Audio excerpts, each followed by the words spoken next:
Ayan guys, naggagata kami ng langka. Sang talyasi. Ito kasi yung hinarvest namin na akala namin is hinog. Maniba pala, sayang. Pero wala siyang lasa na tamis man lang. Kaya sabi ko gugulayin na lang namin. Ayan, nilagyan namin ng hipon. Kasi may dala akong hipon dito. Ayan, hipon at saka tinapa ang sahog dyan. Ayan guys, so ayan ang ating lutuan. Diba, sarap sa probinsya. Ayan guys. Para mamaya na tong tanghali. So, unog-unogin lang namin to dito. Pagagatong-gatungan lang namin. Timplahin. Maniba na siya guys, pero hindi siya matamis.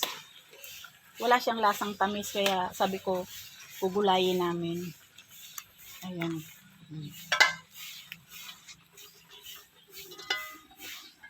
Ayan. Buhay province, o diba? Ayan ang paligid. Ayan ang paligid namin dito. Ito ang aming paligid habang nagbabantay ng, o diba? Yung kapatid ko, yung sister ko, ayun. Sipag, ang lawak ng bakura nila. Nawawalisan niya yan. Ay, ako ayoko magwalis. Di baling magluto ako maghapon. Okay lang, wag lang akong magwawalis. Ayan guys. Ang linis ng presko. Yan, presko.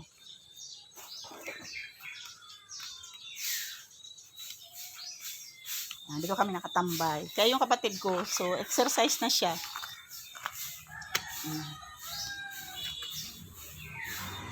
So, diba? Agoy, ang presko dito guys, kaya gusto ko talaga ditong uuwi. Ngayong taon, pang 2 beses ko na nang uwi. Siguro ang kasunod nito, November na naman. Ayan guys, thank you so much for watching. Update ko kayo pag naluto na yung aking gulay.